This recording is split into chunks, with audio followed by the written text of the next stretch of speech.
বিড়ালের গলায় ঘন্টা বাঁধবে কে? টিএমসি বাঁধবে? ও তো সেই বর্ণবাদী। কংগ্রেস ও সেই বর্ণবাদী। সিপিএম সে বর্ণবাদী। এবং আমাদের আজকে বর্তমানে মাথাপিছু ঋণ কত? মোদী তো অনেক বড় বড় কথা বলছেন, লেকচার মারছেন। আমাদের মাথাপিছু ঋণ হচ্ছে 1,20,000 টাকা করে প্রত্যেকটা মানুষের উপর ঋণ। যে ভারতবর্ষে যুগ যুগ ধরে, শত শত বছর ধরে এদেশে যারা দলিত, আদিবাসী, সাঁওতাল, শূদ্র, নমশূদ্র, যে নিম্ন বর্ণের যাদেরকে বলা হয়, আমি নিম্ন বর্ণের বলতে আমাকে বিবেকে বাধে। তারা নিম্ন বর্ণের কেন হবে? তারা মানুষ, সমান মানুষ, তাদের অধিকার রয়েছে। কিন্তু আমাদের এখানে ভাষাটা এরকম হয়ে গেছে, তাদেরকে এতটাই আমরা নীচ ভাবতে শুরু করেছি যে এই 85% যেটা মন্ডল কমিশনের যে রিপোর্ট, সেইটাকে যদি ধরে আমরা আলোচনা করি তাহলে দেখব যে এই ভারতবর্ষে 85% রয়েছে তারা শোষিত, নির্যাতিত, অবহেলিত, অপমানিত হয়ে আসছে সর্বক্ষেত্রে। যার ফলে এরা যুগ যুগ ধরে, শত শত বছর ধরে তারা পড়েই রয়েছে, তাদের উন্নতির রাস্তাকে স্তব্ধ করে দেওয়া হয়েছে। কারা করছে? কেন করছে? এই দেশের যারা উচ্চ বর্ণের মানুষ, ব্রাহ্মণ্যবাদী মানুষ, মাত্র 15% মানুষ তারা। মন্ডল কমিশন যে রিপোর্টটা দিয়েছে অত্যন্ত সাংঘাতিক রিপোর্ট, যে এই মাত্র 15% মানুষ রাজনীতিতে 66% আধিপত্য করছে। এই 15% বর্ণবাদী, ব্রাহ্মণ্যবাদী মানুষ চাকরিতে 87% অধিকার ভোগ করছে। তারা জমির 92% অধিকার ভোগ করছে এবং ব্যবসায়ের 94%। বলতে গেলে তারা এই 15% মানুষ দেশটাকে লুটে পুটে খাচ্ছে, শোষণ শাসন করে আসছে। এরই অবসান যদি আমরা করতে না পারি তাহলে পরে দেশ কি করে এগিয়ে যাবে?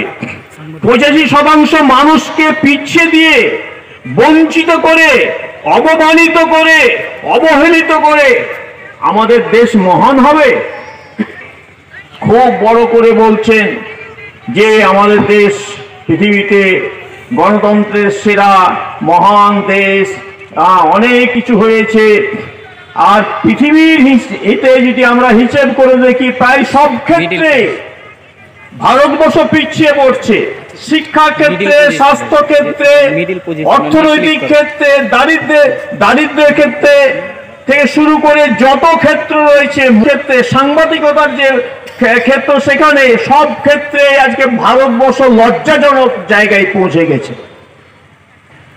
তো এই যে ডিসক্রিমিনেশন, এই যে বৈষম্য, এই বৈষম্য দূর করার কথা কিন্তু কংগ্রেস বলে না,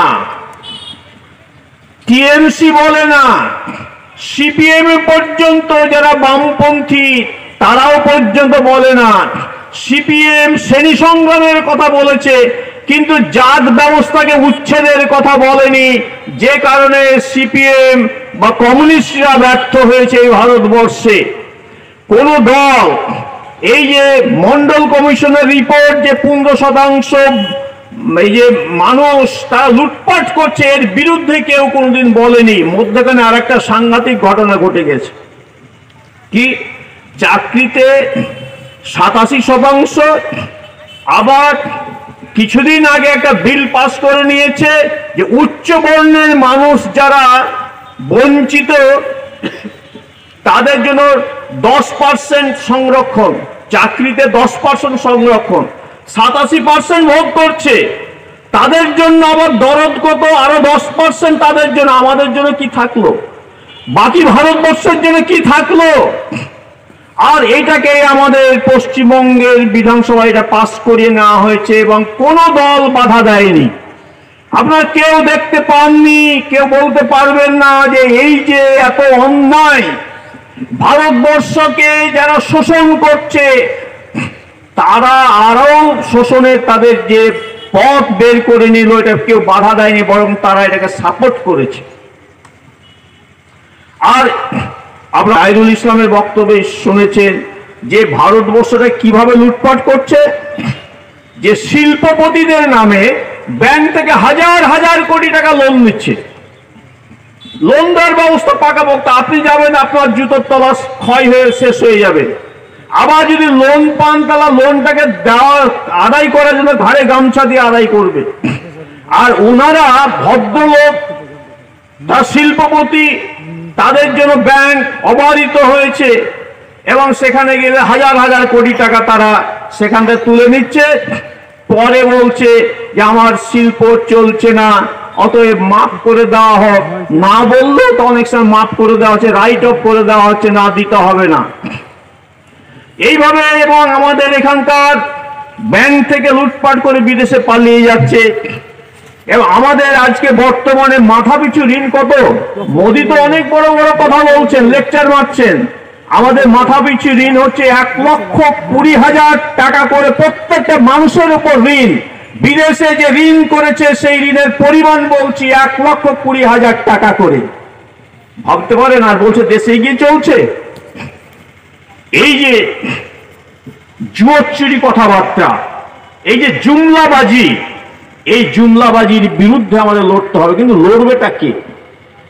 বিড়ালের গলায় ঘন্টা বাঁধবে কে? টিএমসি বাঁধবে? ও তো সেই বর্ণবাদী। কংগ্রেস ও সেই বর্ণবাদী। সিপিএম সে বর্ণবাদী। বিজেপি তো আছেই। যার ফলে আমরা একটা ভুল পথে, দেশের মানুষ তারা বড় পার্টি, ওদের অনেক দেয়াল লিখন, অনেক প্রচার, হাজার হাজার কোটি টাকা ছড়াচ্ছে, ভোট কিনে নিচ্ছে। আর আমাদেরকে সর্বনাশে তাদের ঘুষগুলো নিয়ে, টাকাগুলো নিয়ে আমরা তাদেরকে ভোট দিচ্ছি।